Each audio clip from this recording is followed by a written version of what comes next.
스토리가 있는 바이블.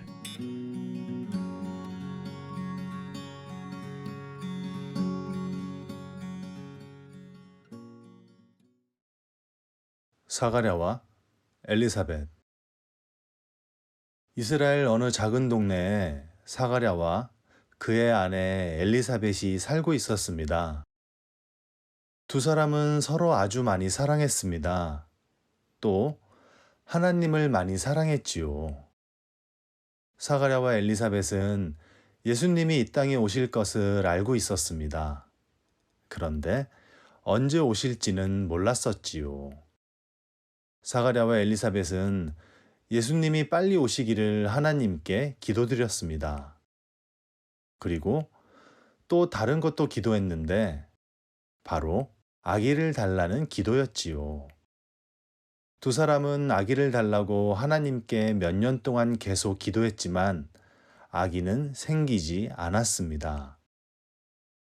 이제 두 사람은 나이가 아주 많아져서 아기를 달라고 더는 기도하지 않게 되었습니다. 사가랴는 제사장이었습니다. 제사장은 하나님의 집, 성전에서 일하는 사람입니다. 그러니까 제사장은 하나님의 종이었던 것이지요. 성전은 아주 멋있는 곳인데 예루살렘 언덕 위에 세워져 있습니다. 성전의 바깥쪽은 흰색이고 안쪽은 금으로 되어 있지요. 제사장들은 성전에 모두 모여서 한꺼번에 일하지 않고 차례를 정해서 순서대로 일했습니다.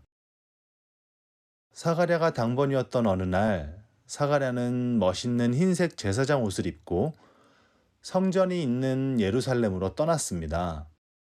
그의 부인 엘리사벳은 집에 남아 있었습니다.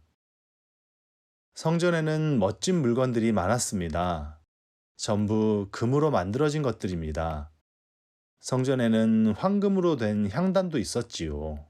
향단은 금으로 만들어진 탁자 같은 것인데 그 위에는 황금 접시가 놓여 있었습니다. 사가랴는 이곳에서 하나님이 시키신 방법 그대로 좋은 냄새가 나는 향료를 접시에 담고 불을 붙이는 일을 했습니다.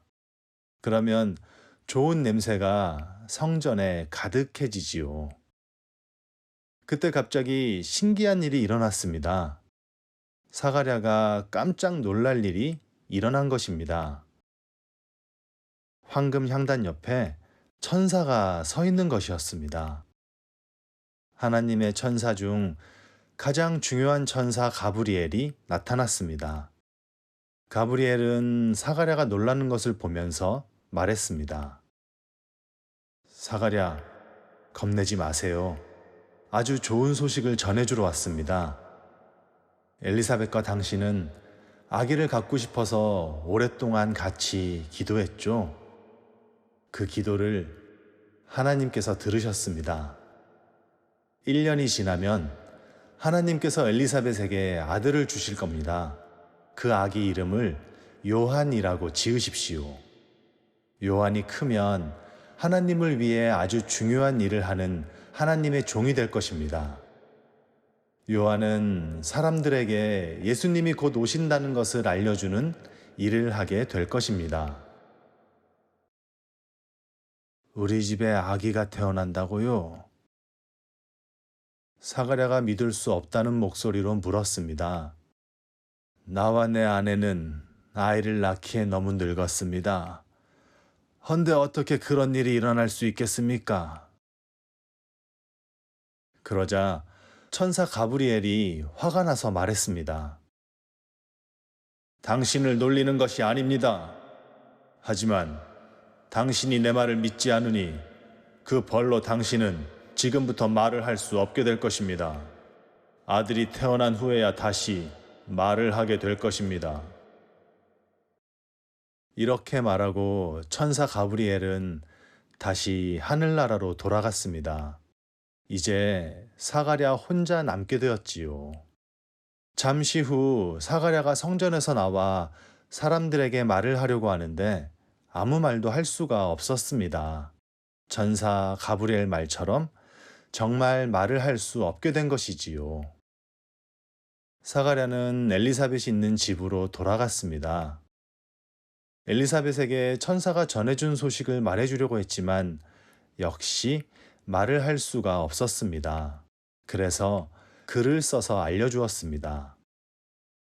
하나님이 약속하신 것은 꼭 이루어집니다. 엘리사벳은 얼마 후 뱃속에 아기가 생긴 것을 알게 되었습니다. 그리고 1년쯤 뒤 사가랴와 엘리사벳 집에 아들이 태어났습니다. 사가랴와 엘리사벳은 얼마나 기뻤는지 모릅니다.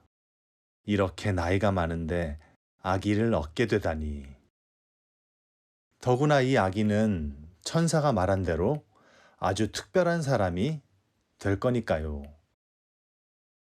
이웃 사람들이 아기를 보러 와서 물었습니다. 아들 이름을 뭐라고 할 거예요?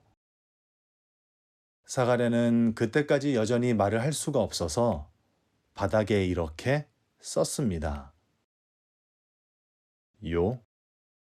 한. 그 순간 사가랴는 다시 말을 할 수 있게 되었습니다.